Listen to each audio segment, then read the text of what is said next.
Я хотела найти ответ на тот вопрос, почему именно тувинское горловое пение, не алтайское, не хакасское, в отличие от других горловых пений, почему именно тувинское горловое пение имеет особенность. Он на первом месте, он чрезвычайно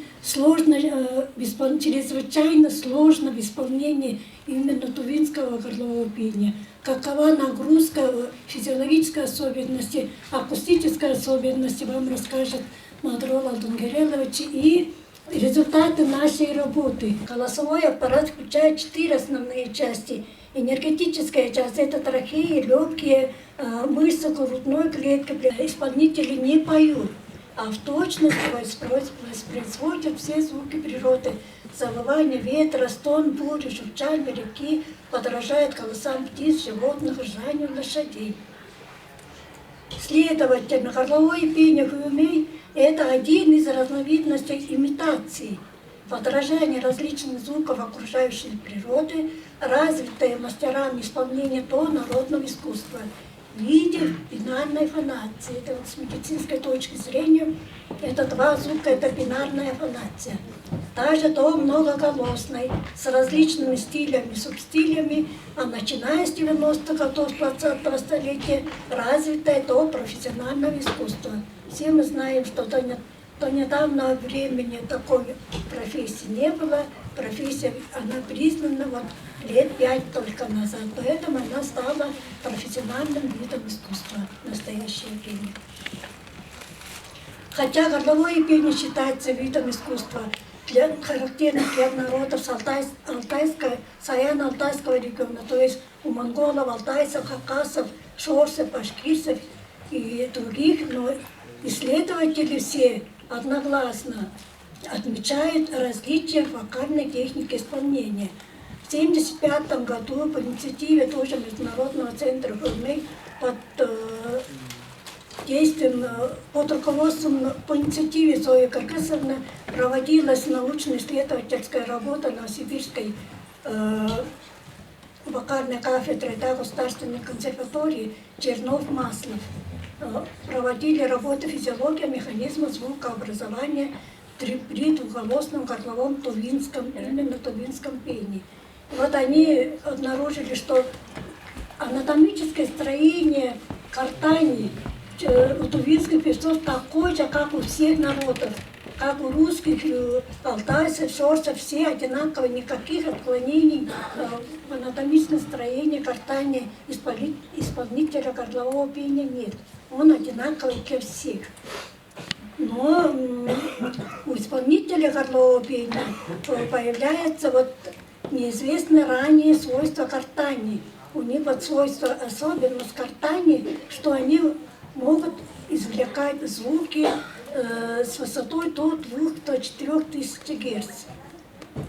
Это открытие было для науки, неизвестный для науки ранее механизм работы аппарата речи.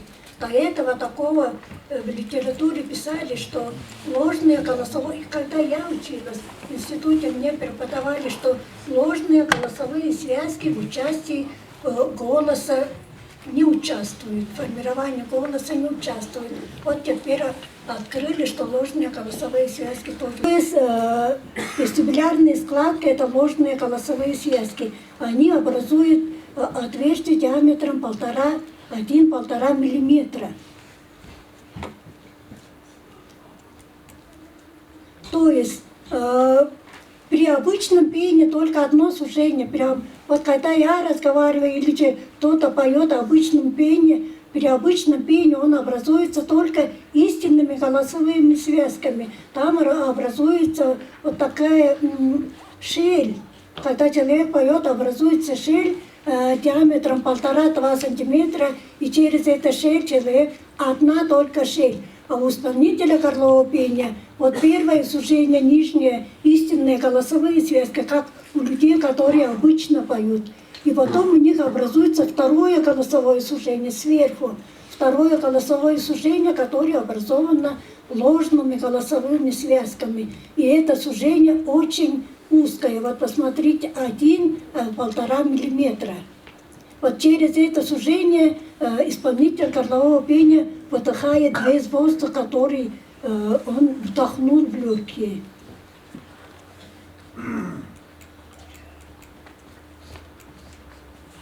И первое сужение истинными голосовыми связками он извлекает звук высотой до 2000 Гц, а второй высокий, вот вторым и ложными голосовыми связками он извлекает свистящий звук, который мы воспринимаем как сагат арбарак. Это он очень высокий, видите, вот 100 раз выше, чем обычное пение.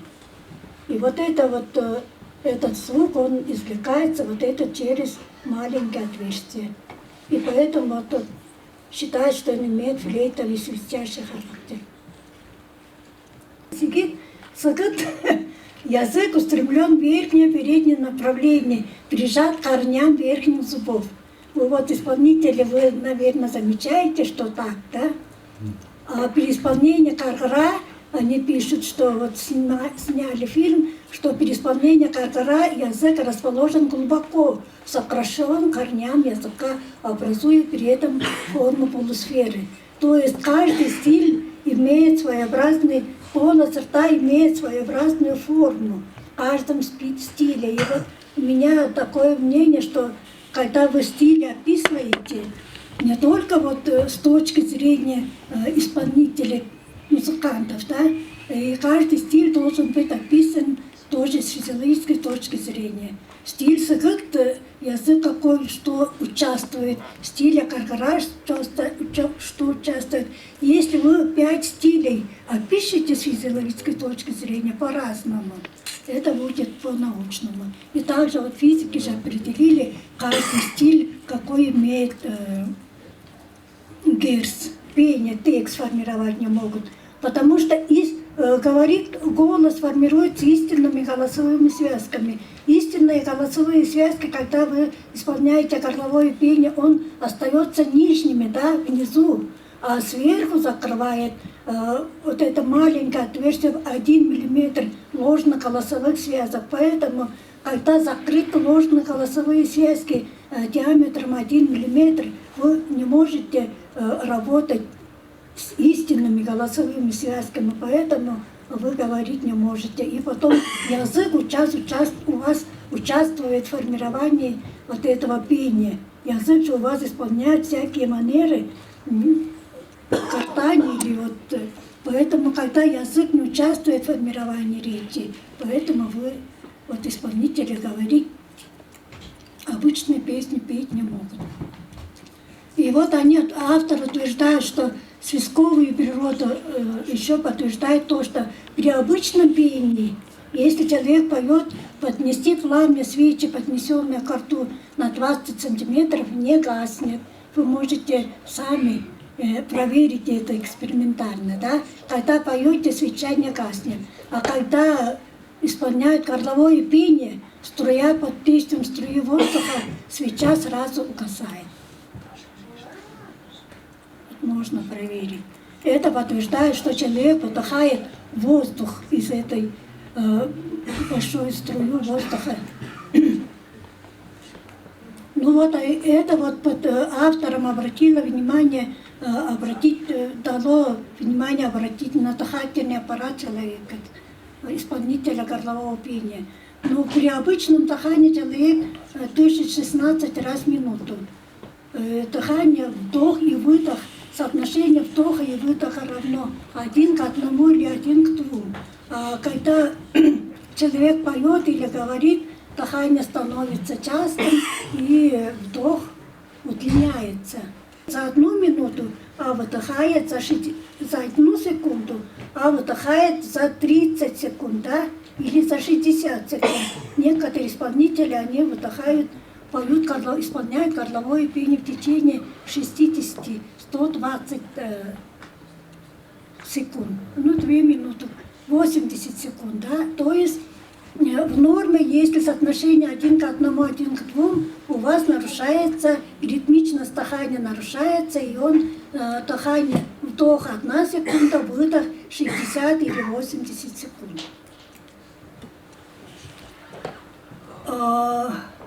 почему так тонко не выдыхают? Да, почему они могут не вдыхать воздух в течение 60 секунд? Потому что он во время, когда начал исполнять горловое пение, он вдохнул большое количество воздуха, а выдыхает он через отверстие в 1 миллиметр. Если при обычном пении он выдыхает воздух через щель 2,5 миллиметра, и воздух выйдет быстрее, а у исполнителя горлового пения воздух выходит через отверстие в 1 миллиметр. И поэтому воздух в легких дольше задерживается, и он дольше поет. Кто может больше вдохнуть большое количество воздуха, у того больше времени исполнения горлового пения. Вот отверстие узкое 1 миллиметр, поэтому так долго не вдыхают исполнители горлового пения. Вот лицо человека краснеет, и вот тувинское, это можно, исполнение горлового пения можно сравнивать как вот ресурсами натуральных, естественный выдох, то есть напряженный выдох. Если человек поперхнулся, и он делает, чтобы выдыхает воздух, кашляет, чтобы он это максимальный напряженный выдох. Вот исполнитель горлового пения выдох сравнивает, напряжение выдоха сравнивается вот с напряженным выдохом, когда человек в экстремальной ситуации.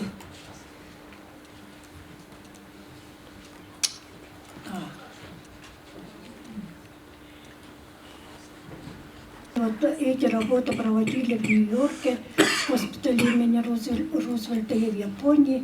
И вот это открытие ученых подтверждалось. Ну вот теперь, какая разница в механизме звукообразования?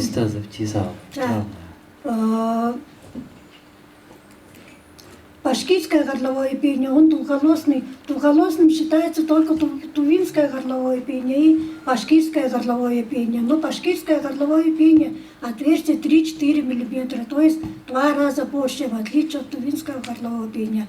А хакасский кай, они имеют щелевидную форму, не узкое отверстие, тоже 3-4 мм. Просматривается сомкнутая, то есть голосовые связки видны, поэтому хай и кай, они не являются двуголосным, а одноголосным пением.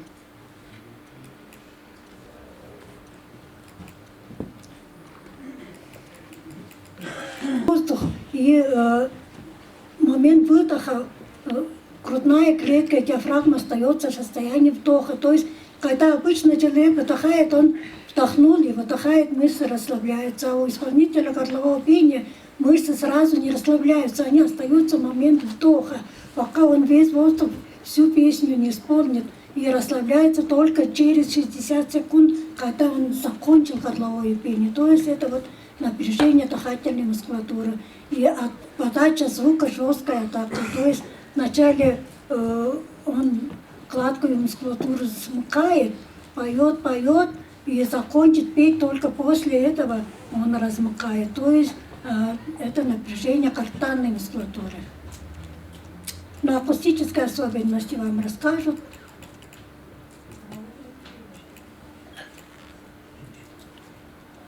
Но Зоя Кыргызовна пишет, что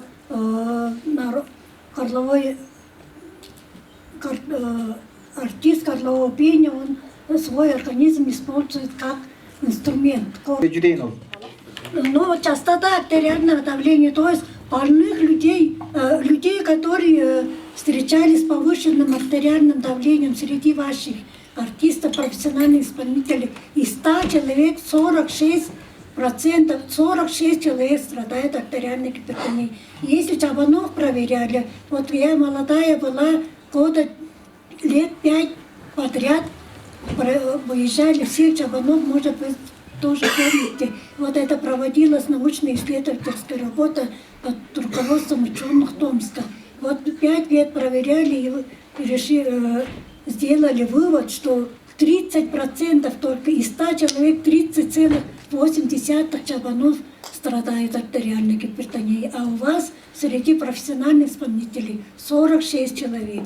А среди милиционеров, пожарников, у кого такой экстремальный труд, у них 49%.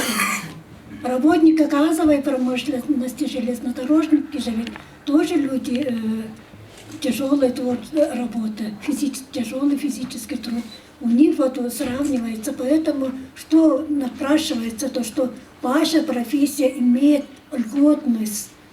Железнодорожники имеют, милиционеры имеют, пожарники имеют плотность, работники газовой промышленности имеют. Вот эта работа доказывает, что у вас организм напряжен, ваша профессия такой степени напряженна, что приравнивается к работам этих людей.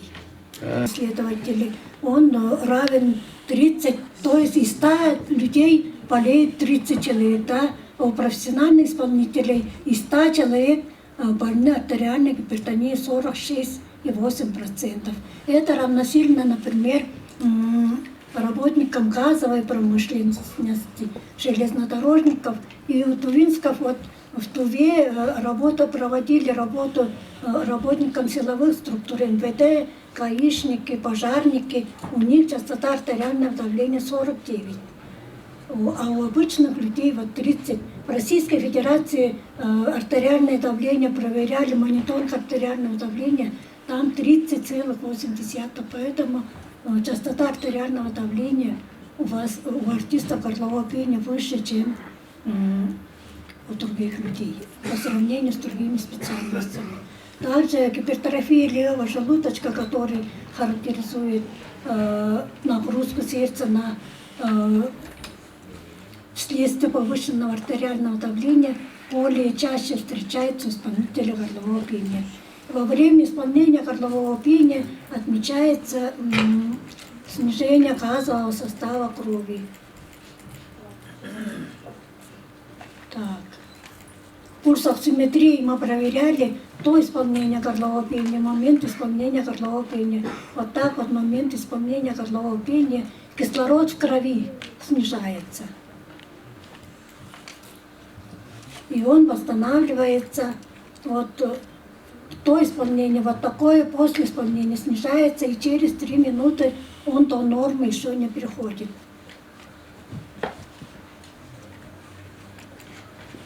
И вот в связи с вышеизложенным, вот у меня рекомендации, что нужно проводить профилактические работы среди артистов горлового пения, соблюдение гигиены голоса, голосовой нагрузки, профилактика курения, что может способствовать профессиональному долголетию и биологическому возрасту исполнителя горлового пения. Но частота артериального давления, то есть больных людей, которые встречались с повышенным артериальным давлением среди ваших артистов, профессиональных исполнителей, из 100 человек 46 человек страдает артериальной гипертонией. Если чабанов проверяли, вот я молодая была, лет 5 подряд выезжали всех чабанов, может быть, тоже помните. Вот это проводилась научно-исследовательская работа под руководством ученых Томска. Вот 5 лет проверяли и сделали вывод, что 30% только из 100 человек 30,8 чабанов страдают артериальной гипертонией, а у вас среди профессиональных исполнителей 46 человек. А среди милиционеров, пожарников, у кого такой экстремальный труд, у них 49%. Работники газовой промышленности, железнодорожники же ведь тоже люди, тяжелая работа, тяжелый физический труд. У них вот сравнивается, поэтому что напрашивается, то что ваша профессия имеет льготность. Железнодорожники имеют, милиционеры имеют, пожарники имеют плотность, работники газовой промышленности имеют. Вот эта работа доказывает, что у вас организм напряжен, ваша профессия такой степени напряженна, что приравнивается к работам этих людей. Алтайцами, хакасами вместе. Давайте все горловое пение одинаковое, раз горловое пение у всех народов одинаковое. Вот эта работа доказывает, что именно тувинское горловое пение имеет напряженность, а не алтайское, хакасское или башкирское. Работа уже сделана еще в 1974 году.